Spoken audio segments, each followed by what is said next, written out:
Sekali lagi, Shalom. Walaupun semua pakai masker, tapi coba semua tersenyum. Yang paling manis buat Tuhan Yesus. Bapak Mama, jemaat Tuhan, jemaat diaspora Danau Ina. Dalam sukacita penuh melimpah, terkhususnya dari dalam hati saya karena pagi ini diperkenankan Tuhan untuk bertemu dengan Bapak Mama sekalian dalam jemaat diaspora Danau Ina ini melalui program pertukaran pelayan Klasis Kota Kupang Timur pada pagi ini. Saya baru 6 bulan masuk di klasis ini. Saya melayani di jemaat Moria Liliba dan saya sungguh bersuka cita karena sudah diberi kesempatan untuk mulai mengenal jemaat-jemaat di sekitar klasis ini. Dalam suasana bulan budaya dan bahasa yang dirayakan secara penuh kebersamaan dan persaudaraan di seluruh wilayah pelayanan Gemit. Hari Minggu tanggal 9 Mei ini kita ada di bawah satu tema yang ditetapkan oleh Sinode Gemit, melestarikan budaya, memuliakan Tuhan dalam etnis Timor dan Tetun. Ketika kita menyanyi dari tadi lagu-lagu bahasa Timor, saya terbawa dengan suasana seperti saya praktek pada semester-semester awal. Saya praktek lebih banyak di pedalaman Timor, Bapak Mama, di Oikabiti, Molo, dan seterusnya. Di sana sulit untuk kita menyanyi dengan bahasa Indonesia. Sebagian besar dalam ibadah minggu seperti ini, kita menyanyikan puji-pujian dengan bahasa daerah. Dan tadi lagu-lagu yang dinyanyikan itu memang sangat berwarna khas dari suku Timor dan saya cukup terbawa dengan suasana tadi. Kita bersyukur karena lewat bulan budaya dan bahasa ini kita kembali dapat belajar, mengingat dan juga terus mewariskan budaya-budaya yang baik. Kalau tidak ada bulan budaya dan bahasa, mungkin kita tidak mengenal satu dengan yang lain secara lebih dalam. Orang Alor mungkin tidak mengenal, oh orang Timor punya lagu seperti ini. Orang Timor mungkin tidak mengenal, orang Rote punya lagu seperti ini. Walaupun dalam liturgi lidah kita agak sedikit jatuh bangun. Apalagi nanti kalau kita sampai pada suku Sabu, ya itu kita perlu persiapan ekstra. Tapi bulan budaya dan bahasa ini dirayakan dengan dasar supaya kita bisa saling mengenal dan saling menghargai budaya masing-masing. Jadi tidak hanya sekedar supaya semua bisa bagaya dengan pakaian adat. Supaya semua bisa datang kasih tunjuk depo motif. Tetapi supaya kita bisa lebih menggali dan mendalami budaya yang ada di wilayah pelayanan Gemit, bahkan dari luar yang juga sudah termasuk dalam persekutuan kita. Jemaat Tuhan yang terkasih dalam Yesus Kristus, dalam gereja purba, budaya atau adat istiadat itu sangat dipandang sebelah mata. Dia tidak boleh masuk atau menjadi bagian dalam pelayanan gereja. Dia dianggap sebagai sesuatu yang ada di dunia. Keselamatan tidak bisa diperoleh di luar gereja. Keselamatan hanya ada di dalam gereja. Itu adalah pemahaman yang hidup pada zaman gereja purba. Tetapi ketika dilaksanakan Konsili Vatikan yang kedua, di situ mulai berubah pandangan itu. Bahwa budaya, adat istiadat yang diterangi oleh firman Tuhan adalah juga merupakan cara Allah untuk mewartakan dan memberikan keselamatan kepada umat manusia. Allah dapat memakai apa saja dalam kehendak bebasnya untuk menyatakan keselamatan dan hidup kekal itu bagi setiap orang yang percaya kepadanya. Termasuk adat dan budaya yang sampai hari ini terus dikumandangkan dan dirayakan oleh Gemit. Dan memang melestarikan budaya itu satu kewajiban. Melestarikan budaya berarti menjaga warisan budaya untuk dapat dikenal oleh generasi-generasi berikutnya. Melestarikan budaya itu berarti mewariskan budaya. Dan mewariskan budaya adalah tanggung jawab dari setiap kita. Baik gereja, pemerintah, keluarga, siapapun kita punya tanggung jawab yang sama. Dan itu membutuhkan satu persiapan diri yang baik, pengenalan yang baik, sehingga apa yang kita wariskan itu sesuatu yang positif kepada generasi-generasi selanjutnya. Itu berarti kita sungguh harus belajar tentang budaya itu, memahaminya, dan mengetahui cara untuk mewariskannya dalam konteks sekarang yang sudah begitu modern, yang sudah begitu penuh dengan kemajuan teknologi, digital, dan seterusnya. Apalagi kita hidup pada zaman global, terbuka semua. Sehingga budaya asli kita semakin hari semakin dilupakan dan ditinggalkan. Apalagi oleh anak-anak muda. Ada begitu banyak masuk budaya-budaya asing dari luar sana. Yang kemudian menjadi tren. Yang kemudian menjadi model untuk zaman now. Anak muda dong bilang zaman now. Sehingga akhirnya kita punya perhatian lebih terarah pada budaya-budaya luar. Kita bisa hitung anak-anak muda sekarang yang menguasai bahasa daerah. Hitung dengan jari, Bapak Mama. Apalagi yang mahasiswa keluar dari SMA, dari kampung halaman, lalu sampai 5 tahun, 10 tahun keluar merantau, pasti tidak tahu lagi bahasa daerah. Amin kosonde.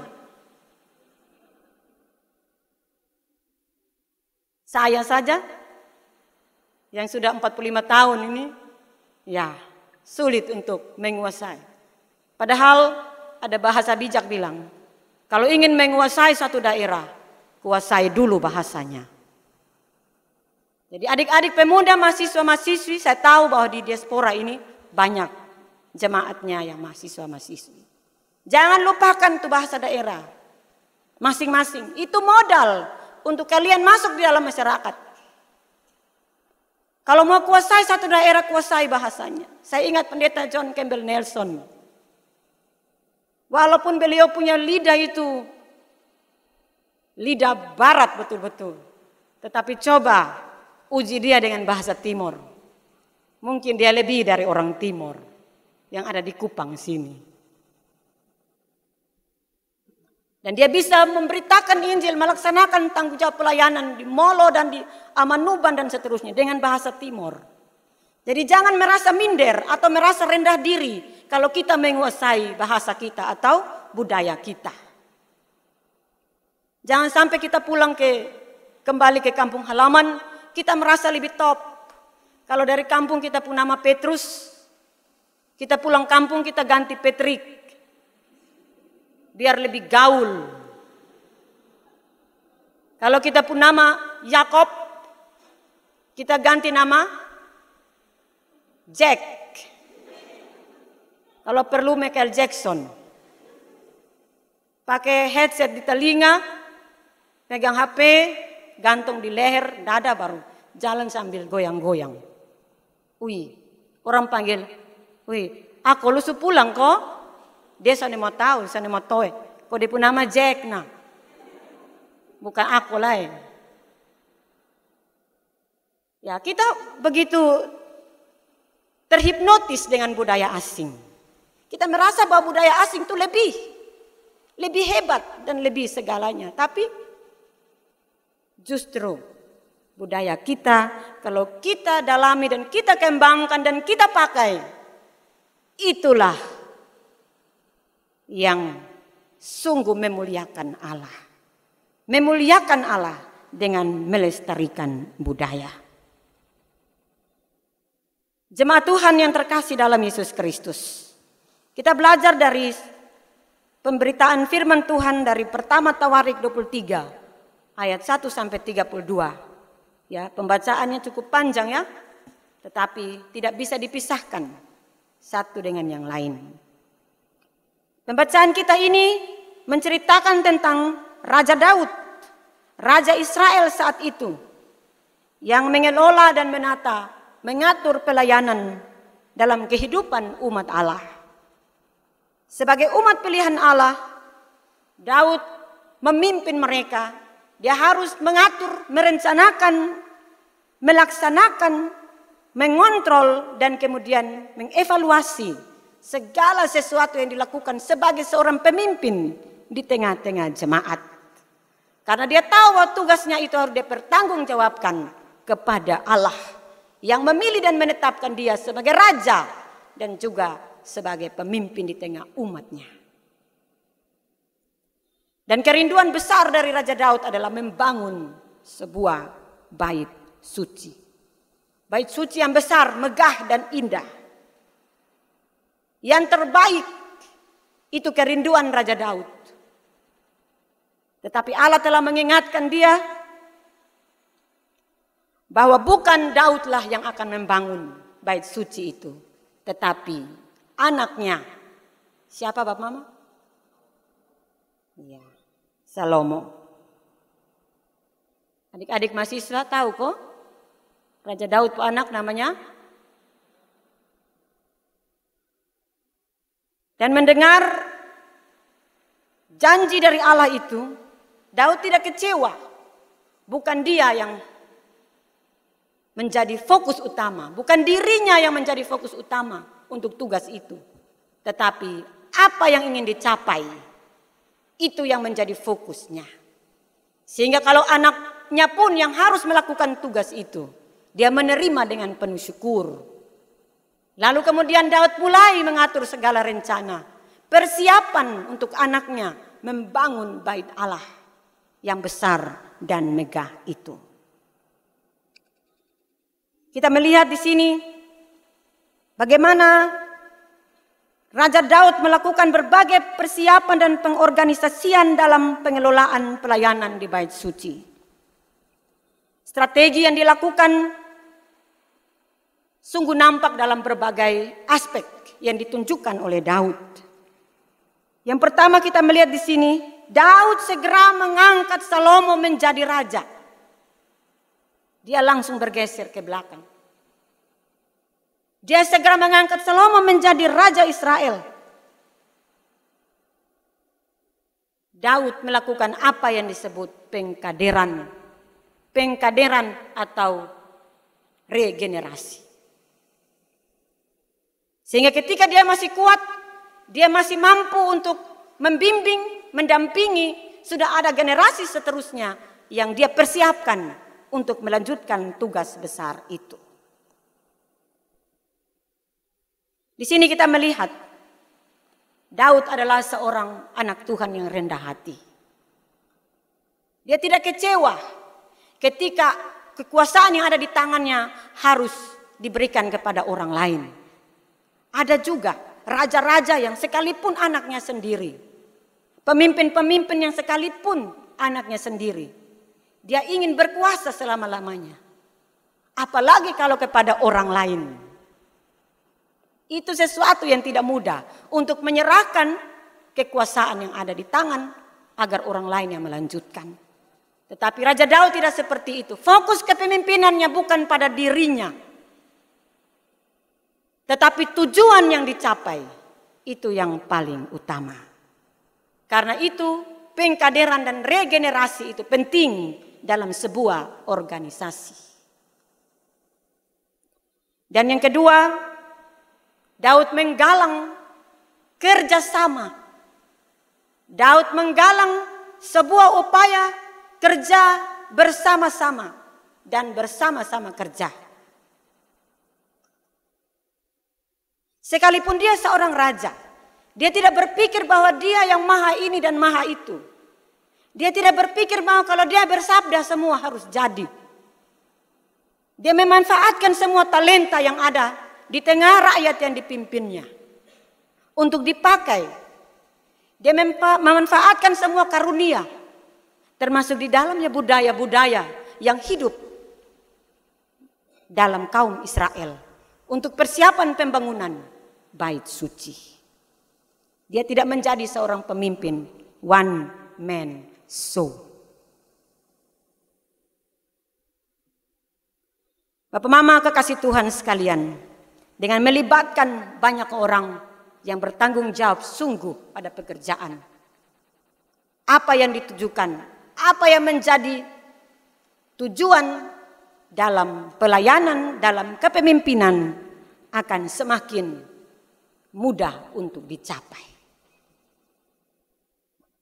Dan yang ketiga, Raja Daud juga melaksanakan pendataan, pengorganisasian, dan juga membuat sebuah uraian tugas yang jelas, terutama kepada kaum Lewi.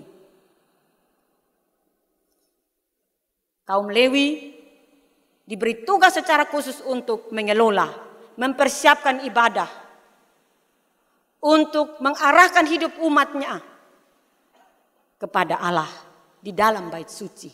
Persembahan, puji-pujian, penyembahan, semua itu adalah tanggung jawab dari kaum Lewi. Mengelola bait Allah, itu adalah tanggung jawab dari kaum Lewi yang ditetapkan langsung oleh Allah melalui Raja Daud.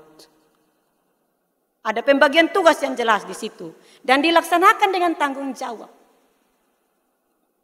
Banyak orang yang hanya mau dapat tugas supaya dia pun nama ada di uraian tugas, supaya dia pun nama ada di papan statistik. Tapi cari sendirian ini susah mau mati. Tapi itu di sana di pulau lewat laut sana.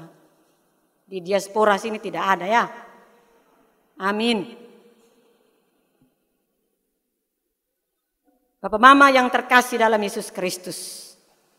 Talenta-talenta yang digali oleh Raja Daud begitu luar biasa. Ada 38.000 orang yang didata menurut tugas mereka masing-masing. 24.000 bertugas mengawasi pekerjaan bait Allah. 6.000 bertugas menjadi pengatur dan hakim. Kita bisa lihat dalam pembacaan tadi. 4.000 bertugas sebagai penunggu pintu gerbang. Dan 4.000 juga orang bertugas sebagai pemuji dan pemusik. Ternyata membangun bait Allah bukan satu pekerjaan yang asal-asalan. Tetapi satu pekerjaan yang begitu agung dan mulia. Sehingga dipersiapkan dengan sungguh luar biasa oleh Raja Daud.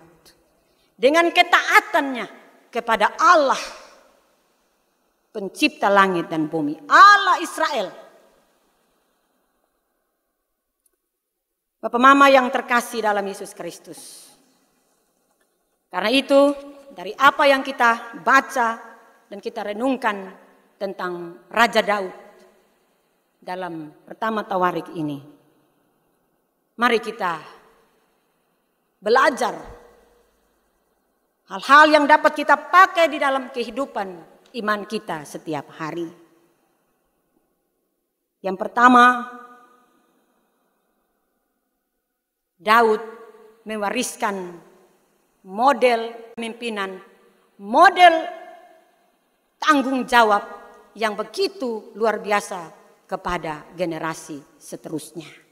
Ini menjadi satu teladan bagi semua kita, terutama bagi Bapak Mama sebagai orang tua yang hidup pada zaman sekarang. Mari kita mulai berpikir di dalam sebuah persekutuan keluarga. Ya mungkin saja ya ini yang kecil saja. Kalau saya ini marganya Balo. Mungkin Bapak Ninu atau ada lagi marga keluarga apa. Kadang-kadang kita melupakan regenerasi atau pengkaderan. Siapa yang kemudian akan menjadi pemimpin dalam keluarga itu.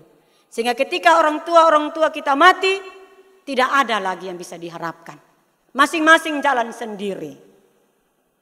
Jadi semua orang tua yang ada, berpikirlah untuk regenerasi dalam keluarga. Berpikirlah regenerasi dalam jemaat.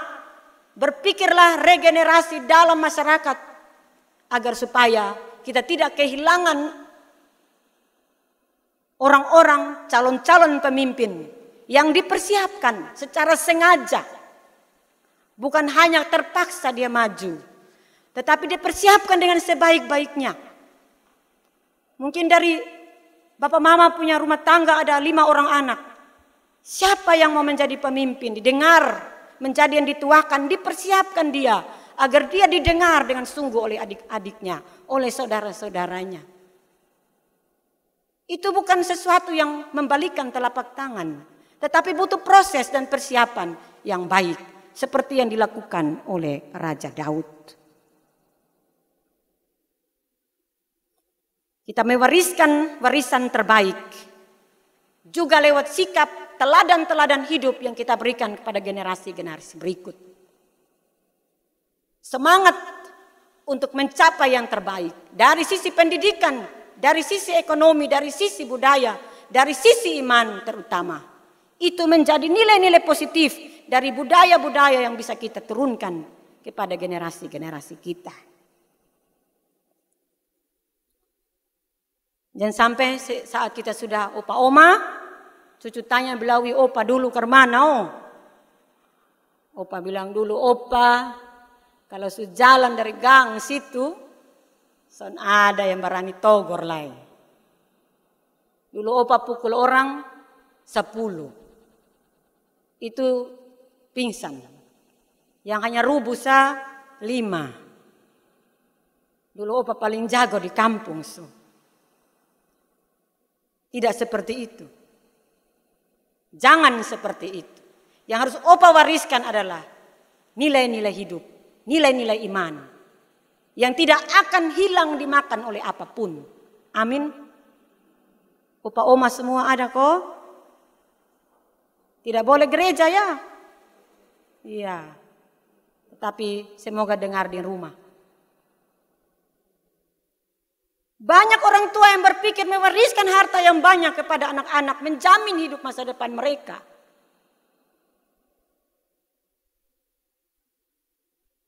Mungkin ada yang punya peternakan.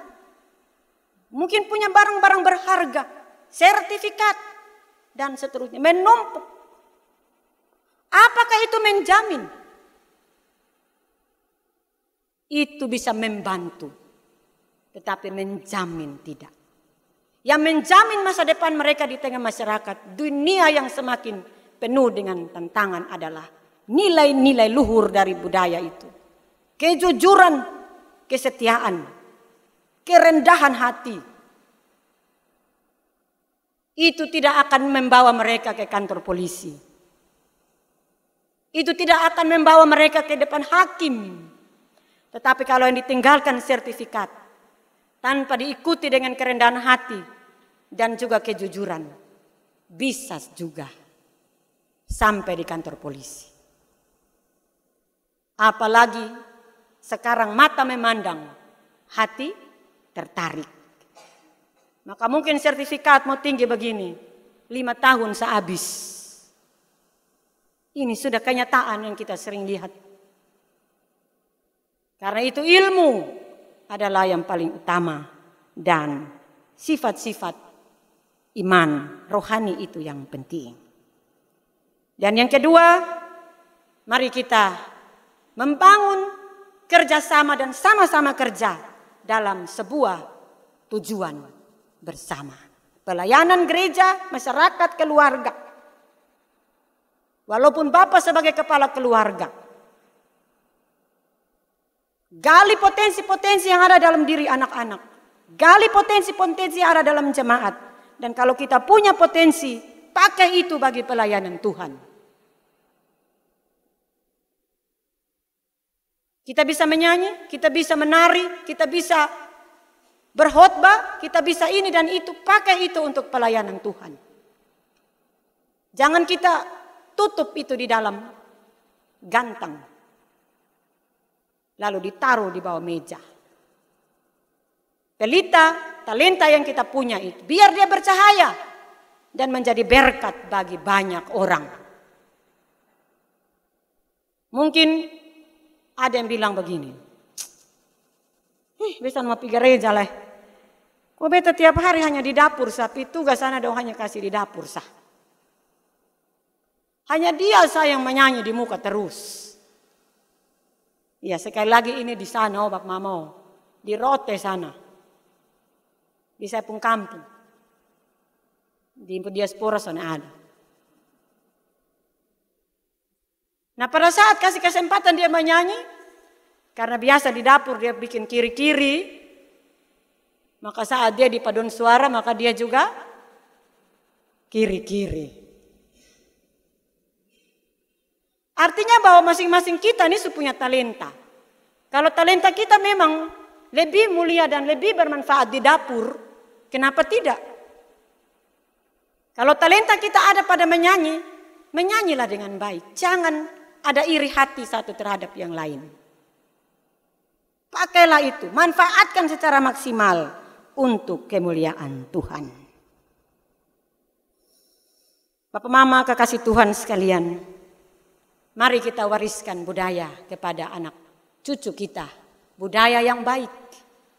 Jangan terhipnotis dengan budaya luar. Kembangkan budaya kita. Orang Timor, saya ini hari pakai rote pumbulan molik, rok Timor, dan selendang ini. Tadi saya kira Timor. Di konsistori mama satu bilang, ibu pakai alor roh. Saya kaget juga. Ya, tapi mungkin memang Tuhan izinkan supaya rote, alor, dan Timor bisa kerja sama dan sama-sama kerja untuk kemuliaan Tuhan. Mari kita aminkan firman Tuhan ini. Kita lanjutkan hidup kita dalam tugas dan tanggung jawab masing-masing dengan terus berusaha mewariskan yang baik bagi generasi kita agar hidup kita kemuliaan Tuhan dinyatakan. Tuhan memberkati kita dengan firman-Nya. Amin.